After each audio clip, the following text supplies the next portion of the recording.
Okay, I need to get this off my chest. I'm not proud of what I did, and I can't believe I'm even sharing this with anyone.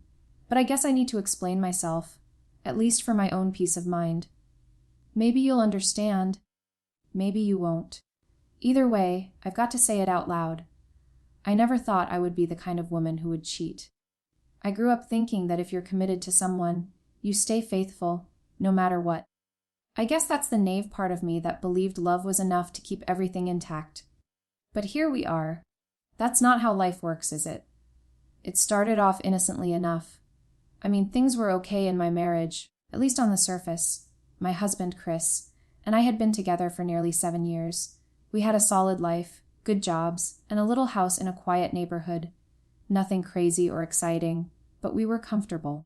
I always thought things were fine, but then, as time went on, I started to feel this distance between us. Chris was always working late, always on his phone, always busy. It wasn't like he was ever mean or neglectful. He was just absent. And I was the one who picked up the slack. I made the dinners, I handled the bills. I kept the house together. But I needed more than that. I needed attention. I needed to feel wanted. Then there was Matt, Chris's best friend. Matt had been in the picture pretty much from the beginning. He and Chris had been inseparable since college, and I got along with him too. He was fun, outgoing, and always made me laugh. There was a comfort about him. He was one of those people who never judged, always listened, and somehow made everything seem lighter.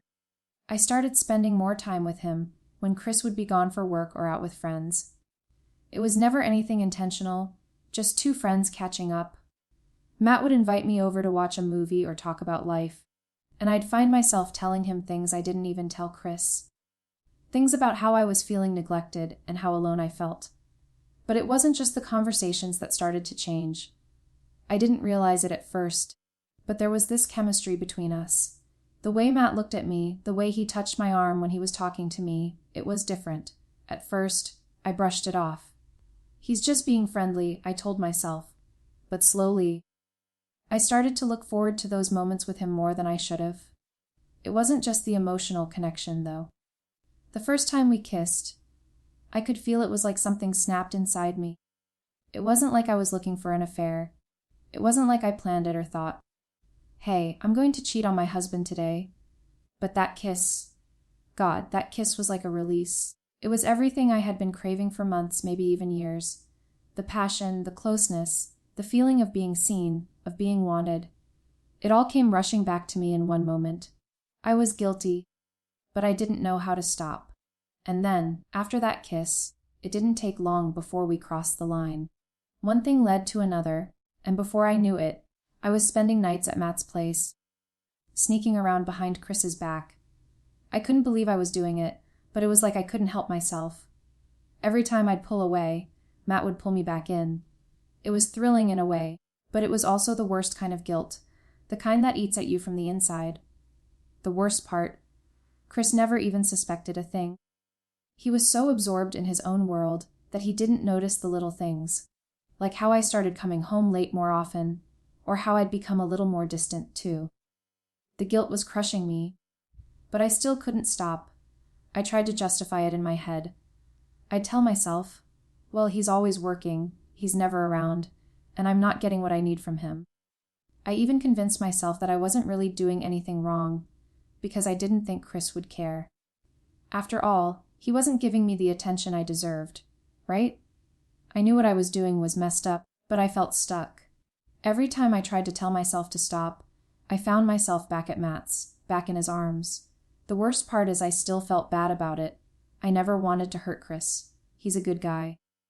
I thought we were just going through a rough patch, and I was trying to find a way to feel like myself again. But I was wrong. I thought it would be something temporary. I thought I could keep it hidden. But you can only lie to yourself for so long, right? Eventually, the truth has a way of finding its way out. And when I least expected it, that truth came crashing down. It wasn't supposed to go this far. In my head, I thought I could keep it all compartmentalized. I'd be the wife at home, the perfect partner when Chris was around, and then have my secret life with Matt when he wasn't. I know now how naive that was. No one can live two lives forever without the walls starting to crack. The first real crack came one evening when Chris came home early from work. He was supposed to have a late meeting, but the meeting got canceled, and he was back at the house before I had a chance to get back. I was at Matt's place, still trying to get my head around everything that had been happening. I wasn't expecting Chris to be home, but when I saw the text from him, "Hey, I'm home early. Where are you?" my stomach dropped. It was too late to go back and cover up the lies. I had been caught in a way I couldn't ignore. I didn't know what to do. I froze. I stared at my phone, heart racing, unsure of whether I should text back, like everything was fine, or tell him the truth. In that moment, the weight of everything I'd been hiding felt suffocating. I wanted to be honest with him, but the truth terrified me. I'd never seen my life falling apart this quickly. The guilt hit me like a wave, and I knew I had to make a choice. But I didn't. Instead of telling him the truth, I said I was just running errands and would be home in a bit. I figured I could stall for a little while longer, buy myself some time. I went back to Matt's, my head spinning, feeling like a fraud. It was there, with Matt, that the phone call came. Chris, of course. He was more insistent now. "Where are you?" "It's almost 10 p.m. We need to talk." The weird thing is, when I heard him say that, I didn't feel scared. Not like I thought I would. I almost felt relieved. Like I'd been waiting for this moment to come, whether I was ready for it or not. The truth was going to come out, and it was like I had no control over it anymore. My lies had finally caught up with me. I told Matt I had to leave, that I needed to go home and face whatever was coming. But when I walked through that door, I didn't know how it was going to unfold. Chris was sitting on the couch, his eyes fixed on me in a way I had never seen before. It wasn't anger, not exactly, but something cold, something I couldn't quite place. It was almost as if he already knew. "Where have you been, Emily?" he asked, his voice low but firm. "I've been trying to reach you. You've been distant, and I've been feeling like I'm losing you." That was it. He knew, or at least, he suspected. His words were measured, but I could see it in his eyes. He was hurt. And that hurt, that pain, was more than I could handle. I was just out. I stammered, trying to come up with something, but the excuses were pointless. I could see the look in his eyes. He wasn't buying it. "Out," he repeated. "With Matt? Is that where you were?" I froze. How did he know? I hadn't mentioned Matt at all in the past few weeks, but something told me that he'd put the pieces together. He could sense something was wrong, something wasn't adding up. He wasn't just guessing anymore. He knew. Before I could answer, he stood up, his voice rising. "I saw the texts, Emily. I saw the way you've been acting, the way you've been with him. Don't lie to me. I know what's been going on." My heart dropped into my stomach. I didn't know how to respond. There was no way out of this now. The truth was there, hanging in the air between us, suffocating the space. "I didn't want to hurt you," I whispered, barely able to hold it together. "I never wanted it to be like this. I don't know, Chris. I've been feeling so alone. You've been so distant, and Matt, he was there for me when you weren't." The words spilled out of me in a rush, like a dam that had been holding back too much for too long. But Chris didn't respond. He just stood there, staring at me, his face a mixture of disbelief and anger. I saw the way his hands balled into fists at his sides, and I knew there was nothing I could say to fix this. "I don't know what to say to you, Emily," he said quietly. "I trusted you. I thought you were different." The silence that followed was deafening. I could feel the weight of everything I had destroyed in that one moment.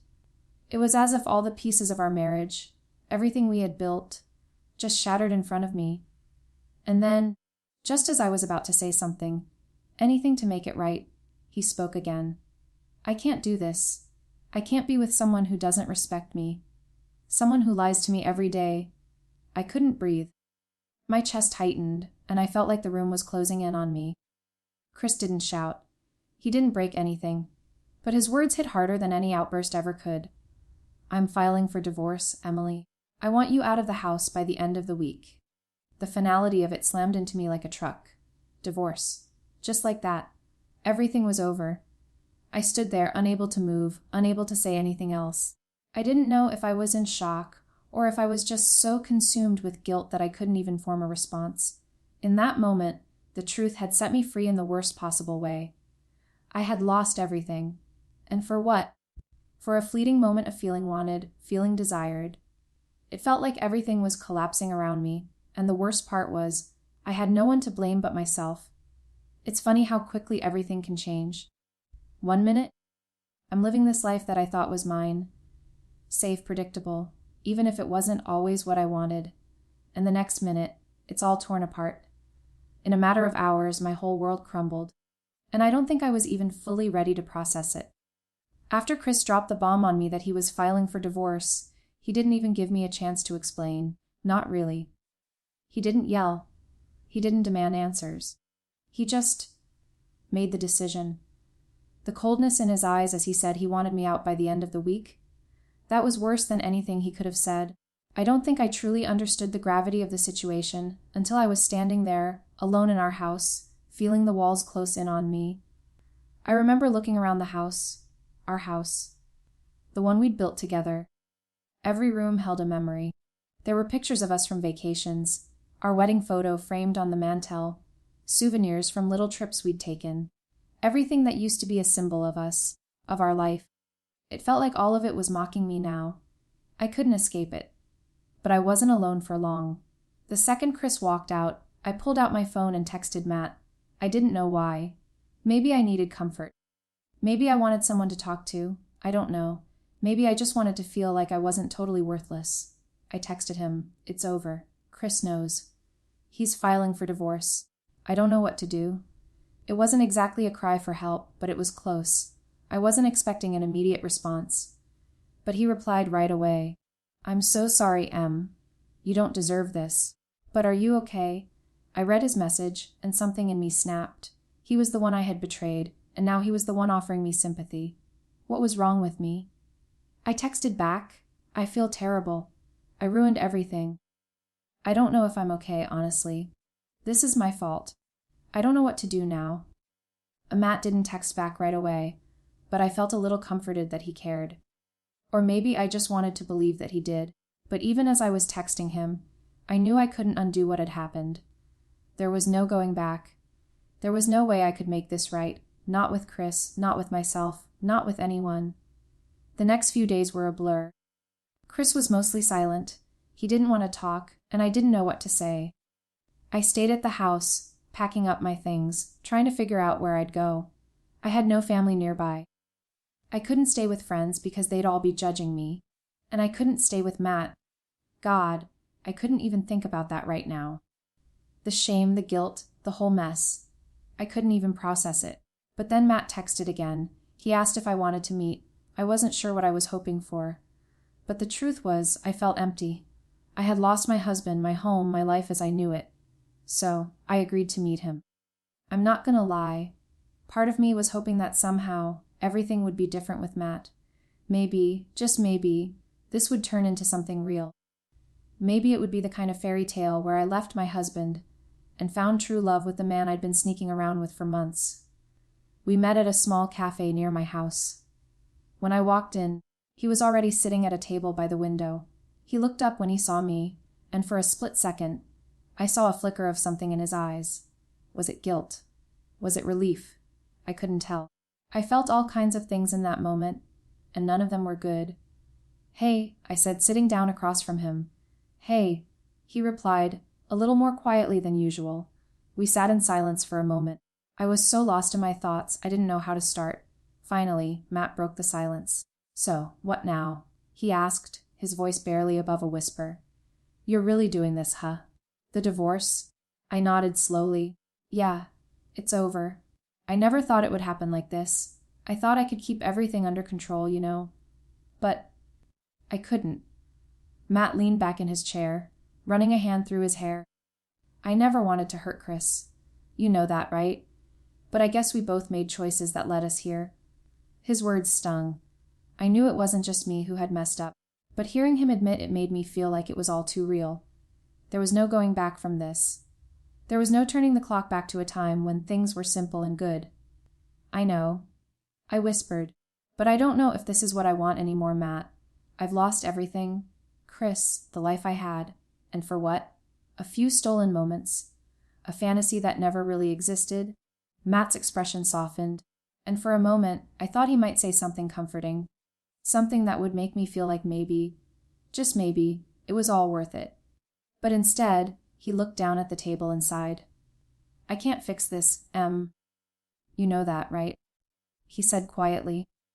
"I can't be the answer to your problems. You've got to figure this out for yourself. I can't be the one to pick up the pieces. I shouldn't have even gotten involved in the first place. But now we're both paying for it." The truth of his words hit me harder than anything Chris had said. I was standing at the edge of a cliff, and no one was going to catch me. Not Matt, not Chris. It was just me. "I know," I said, my voice breaking. "I know. The thing about making a mistake like this is that it's not just about the act itself. It's not just about cheating, or lying, or betraying the person you love. It's about what happens after. It's about the fallout. The damage you've done to yourself and to everyone around you. And no matter how much you want to fix it, no matter how many apologies you give, there's no going back. Chris had made his choice. I had made mine. And now I had to live with the consequences. I'm not sure what's going to happen next, or if there even is a next.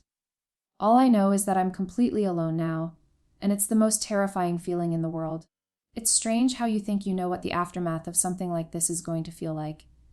I always imagined it would be a storm of guilt, self-loathing, maybe a bit of regret here and there. I expected the tears, the endless apologies, the begging for forgiveness, but what I didn't expect was the emptiness, the sheer, suffocating loneliness that followed after everything had fallen apart. I left the cafe that day feeling like I was floating through life, as if everything around me was happening in slow motion. Matt was right about one thing. I had to figure this out for myself. No one was going to fix this for me. Not Matt, not Chris, and certainly not the fantasy I had been clinging to. After our conversation, I didn't hear from Matt for days. And honestly, I didn't try to contact him either. There wasn't anything left to say. I had to deal with the consequences of my actions. I had to face the reality that I was no longer the person I thought I was. I was the woman who destroyed her marriage. I was the woman who betrayed the person who had loved her for years, who had trusted her. And I had no one to blame but myself. That week, as I packed up my things and prepared to leave the house, Chris and I exchanged a few words, but they were mostly about the logistics of the divorce. He didn't yell, didn't get angry anymore. His words were measured, almost too calm. It felt like he had already moved on. Or maybe he had already accepted that this was the end. Either way, it was clear that we were both just going through the motions now. There was nothing left to fight for. But then, after I left the house and found a tiny apartment in a part of town I didn't really like, the loneliness started to hit me in waves. It wasn't just the physical space. It was the realization that I had lost everything, my marriage, my home, the person I had once been, and I couldn't even begin to rebuild any of it. I tried to keep busy to distract myself. I went to work, met up with friends, even started going to therapy, something I should have done a long time ago. But no matter how much I tried to keep moving forward, I couldn't shake the feeling that I had failed. One evening, a few weeks after I moved out, I ran into one of Chris's friends. It wasn't intentional, we just bumped into each other at a bar. His name was Tim, and he used to be one of the people I considered a part of my circle. We had always gotten along well, but now, after everything that had happened, it felt weird to see him. "Hey, Emily," he said, his voice softer than usual. "How have you been?" I froze for a second. It wasn't that I didn't want to talk to him. It was that, after everything, I didn't know how to explain myself. How do you explain the unexplainable? How do you tell someone you used to be close to that you destroyed your own life? "I'm getting by," I replied, trying to smile, though I knew it didn't reach my eyes. "It's been rough." He didn't press me for more, and I was grateful for that. But it was clear that the tension was there between us, like there was this invisible wall between me and everyone I used to know. I could see it in his eyes, the disappointment, the pity. It wasn't something I had to hear to know it was there. But what really hit me that night, what really made it sink in, was when Tim mentioned Chris. "How's Chris doing?" I asked, almost as if the words were automatic. I wanted to know, of course, but I was also scared to hear the answer. Tim hesitated. He's doing fine. He's staying busy. I think he's seeing someone new. I don't know if that's really any of my business, but I figured you'd want to know. The words hit me like a punch to the stomach. Chris was moving on. He was already seeing someone else. The idea of him with anyone else, especially so soon after everything that happened, sent a wave of panic through me. What had I done?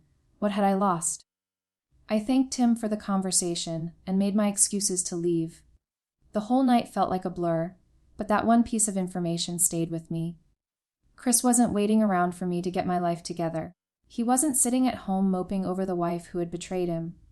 He had moved on, and I was still stuck.